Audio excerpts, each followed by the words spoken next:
विज्ञान क्षेत्रातील दैवत ज्यांना आपण मिसाईल मॅन म्हणून ओळखलं जातं असे स्वर्गीय भारतीय शास्त्रज्ञ डॉक्टर अब्दुल कलाम यांना स्मरण करून मी आजच्या या छोट्या कानी विज्ञान छंद मंडळाच्या उद्घाटनाच्या प्रसंगी मला या ठिकाणी आदरणीय सुनील भांबरे सर, आदरणीय लाडगी मॅडम यांनी मला या ठिकाणी बोलवलं. प्रथमतः मी त्यांचं मनापासून या ठिकाणी धन्यवाद देतो.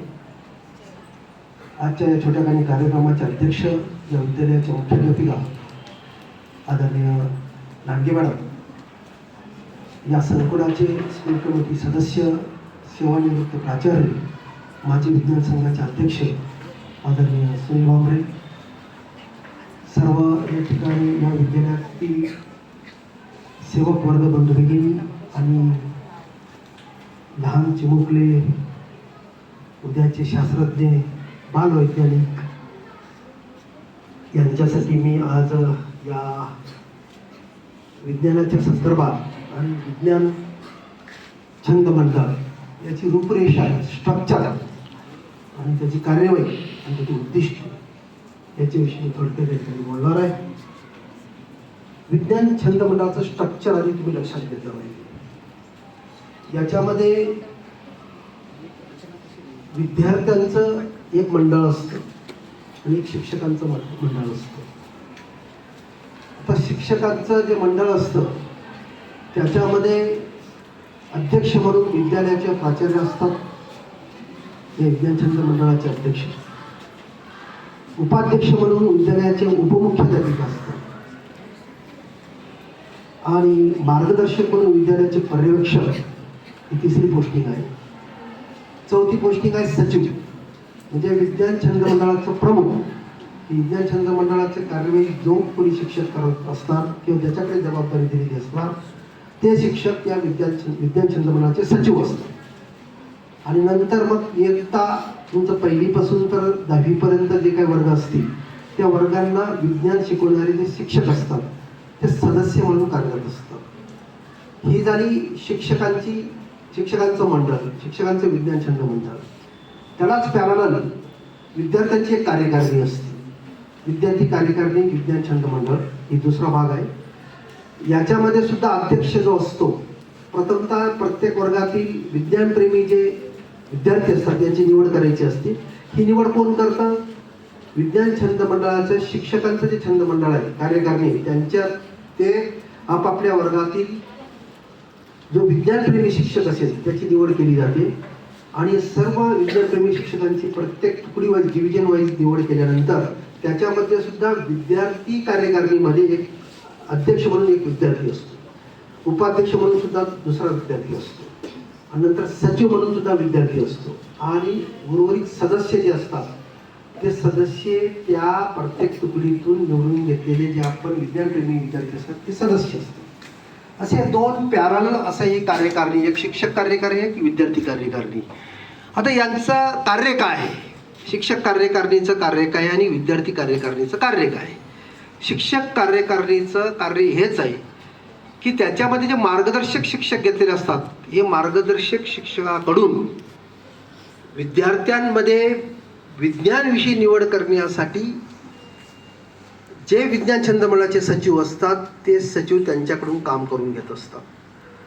आणि मग ही जी कार्यकारिणी आहे ही विद्यार्थ्यांकडून काम करत असताना विद्यार्थी कार्यकारिणीची एक जबाबदारी सगळ्यात महत्त्वाची आहे की सगळ्यात महत्त्वाचं विज्ञानाविषयी जनजागृती समाजामध्ये निर्माण करणं, अंधश्रद्धा निर्मूलनासाठी प्रयत्न करणं, पर्यावरण संवर्धनासाठी प्रयत्न करणं, विज्ञानाचे वेगवेगळे प्रयोग जी की ते अंधश्रद्धेला विरोध करणारे किंवा प्रतिकूल आहेत अशा पद्धतीचे प्रयोग तुम्ही समाजामध्ये करणं, जेणेकरून जे समाज अंधश्रद्धामध्ये गुरफटलेला आहे त्याला जर मुक्त करायचं असेल तर या विज्ञान छंद मंडळाचे विद्यार्थी कार्य करण्याची सर्वात मोठी जबाबदारी आहे. मग या संधी आपल्याला कधी उपलब्ध होतात? वर्षभरातून आपल्याकडे विविध विज्ञानाशी संबंधित असलेले दिन आपण साजरे करतो. त्याच्यामध्ये जूनमध्ये शाळा उघडल्यानंतर पहिला दिन जूनपासून आपण सुरुवात करतो तर जागतिक पर्यावरण दिन हा साजरा केला जातो. सर्वप्रथम तुमच्यामध्ये कोणी सांगू शकाल की जागतिक पर्यावरण दिन कोणत्या दिवशी साजरा केला जातो? यस, 5 जून. Very good. 5 जूनला हा नवीन सुरुवातीला शैक्षणिक वर्ष जेव्हा सुरुवात होतं तर 5 जून हा पर्यावरण दिनापासून आपण सुरुवात करतो. पण जागतिक पर्यावरणाच्या दिनाच्या दिवशी आपण काय करायचं असतं? वृक्ष लागवड फक्त ही सीमित स्वरूपाची संकल्पना आपण पर्यावरण संवर्धनासाठी धरून बसलेलो आहोत. वृक्ष लागवड एक महत्त्वाचा भाग आहेच, परंतु विज्ञानाच्या पर्यावरणाच्या संबंधित असे अनेक उपक्रम आहेत की ते उपक्रम आपण त्या दिवशी राबवले पाहिजे आणि त्या दिवशी संकल्प केला पाहिजे की पर्यावरण संवर्धनासाठी पूरक असे जे उपक्रम आहे मी तर हयात मरेपर्यंत राबविणार आणि समाजाकडून राबवून घेणार. त्याच्यामध्ये वृक्ष लागवड आहे, वृक्ष संवर्धन आहे, नंतर तुमच्या गावामध्ये घरामध्ये कॉलनीमध्ये होणारा घनकचऱ्याचं विल्हेवाट आहे, त्याचं व्यवस्थापन आहे, जल व्यवस्थापन आहे, पाण्याचं व्यवस्थापन, वॉटर ऑडिट आहे, एनर्जी ऑडिट आहे, कुटुंब सर्वे आहे, शेतजमीन सर्वे आहे, असे अनेक उपक्रम. ई कचराचं सगळ्यात मोठं या ठिकाणी संकट आपल्यासमोर उभं राहिलेलं आहे. ई कचरा हा नॉन डिग्रेडेबल आहे, तो कधी कुजत नाही. मग तो रिसायकलिंग करण्यासाठी आपण प्रक्रिया करण्यासाठी तो ई कचरा जमा करून रिसायकलिंगच्या फॅक्टरी आहेत अनेक आहेत, तर त्यांना संपर्क साधून तो कचरा त्यांच्यापर्यंत पोहोचवावा किंवा ती कंपनी आपल्याकडे येते ते घेऊन जाते. मी आसखेडाला केलेला आहे. सिंदखेडा धुळे जिल्ह्यातील रिसायकलिंगची प्रक्रिया आहे. दर 2 महिन्यातून गावातून आम्ही ई कचरा जमा करायचो आणि तो कचरा आम्ही सिंदखेड्याच्या कंपनीला फोन करून ते कंपनीची गाडी यायची आणि तो कचरा घेऊन जायची. त्याच्यापासून रिसायकलिंग म्हणजे पुनर्प्रक्रिया व्हायची. म्हणजे हे जे नॉन डिग्रेडेबल जे वेस्ट मटेरियल आहे याचं रिसायकलिंगसाठी प्लास्टिक सारखं असेल, ई कचरासारखे असेल, याची विल्हेवाट कशी लावायची इथून आपण सुरुवात करायची आहे. आज जर सगळ्यात मोठं संकट उभं केलं असेल तर प्लास्टिकची विल्हेवाट, ई कचऱ्याची विल्हेवाट कशी लावायची ही संपूर्ण समस्त मानवजाती पुढे एक सगळ्यात मोठी समस्या उभी राहिलेली आहे. याची विल्हेवाट करण्यासाठी असे अनेक उपक्रम आपण करू शकतो. प्लास्टिक मुक्त गाव असेल, सांडपाण्याचं व्यवस्थापन असेल, सिवेज वॉटरचं. आज आपण बघतोय सगळ्यात पवित्र असलेली आपली गंगोत्री म्हणजे गोदावरी, आज आपल्याला तिची अवस्था बघू वाटत नाही. शहरात संपूर्ण ड्रेनेज पाणी त्या ठिकाणी जात आहे. त्या सांडपाण्याचं सिवेज वॉटरचं विल्हेवाट प्रॉपर होताना आपल्याला दिसत नाही. आणि असे भारतातल्या नव्हे तर अशा अनेक नद्या प्रदूषित झालेल्या आहेत. मग हे रोखण्यासाठी एक आपल्याला लहानपणापासूनच आपण विद्यार्थी अवस्थेपासूनच, कारण तुम्ही उद्याचे नागरिक आहात, उद्याला तुमच्यावर जबाबदारी येणार आहे, ही पृथ्वी वाचवण्याचं मोठं आव्हान तुमच्यापुढे आहे. म्हणून आपल्याला सुरुवात करायची आहे पर्यावरण दिनापासून. पर्यावरण दिन 5 जूनला झाल्यानंतर 11 जुलैला दुसरा एक जागतिक लोकसंख्या दिन येतो. या जेवढ्या काही समस्त मानवजाती समोर समस्या उभ्या राहिलेल्या त्याला सर्वस्व कारणीभूत प्रत्यक्षरित्या वाढती लोकसंख्या, लोकसंख्येचा परिस्फोट, एक्सप्लोजन ऑफ पॉप्युलेशन, हे सगळ्यात मोठं घातक आहे. याला सगळ्यात मूळ कारण ओरिजिन रिझन जे असेल, each and every thing there is one of the most important reason behind this, that is the population explosion.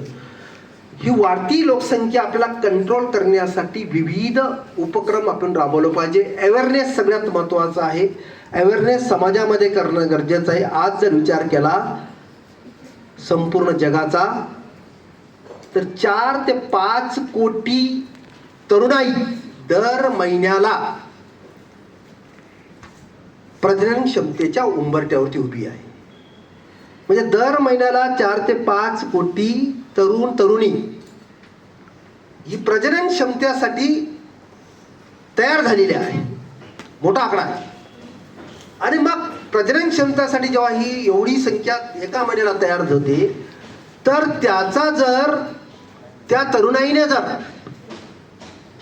लोकसंख्या जर लक्षात घेतली नाही, वेगवेगळ्या प्रकारचे लोकसंख्यावरती आळा घालणारे जे साधन आहेत त्यांचा वापर केला नाही तर ही लोकसंख्या प्रचंड प्रमाणात वाढणार आहे. आज मितीला संपूर्ण जगाची 849 कोटी एवढी लोकसंख्या आहे. आणि पैकी 849 पैकी 142 कोटी लोकसंख्या भारताची आहे. चीन 144 कोटी आहे. याचा सगळा सारासार विचार केला तर चीन आणि भारत ही संपूर्ण जगाच्या लोकसंख्येच्या जवळजवळ 35 ते 40% लोकसंख्या दोनच राष्ट्रांमध्ये. हा रेशो जर लक्षात घेतला तर हा फार मोठा घातक आहे, लक्षात घ्या. आणि मग ही प्रचंड वाढणारी लोकसंख्याला जीवन जगण्यासाठी मूलभूत गरजा ज्या आपण स्वीकारतो किंवा भागवत असतो, त्या मूलभूत गरजा आपण प्रत्यक्षरित्या निसर्गातून घेत असतो. अन्न, वस्त्र, निवारा. अन्न आपल्याला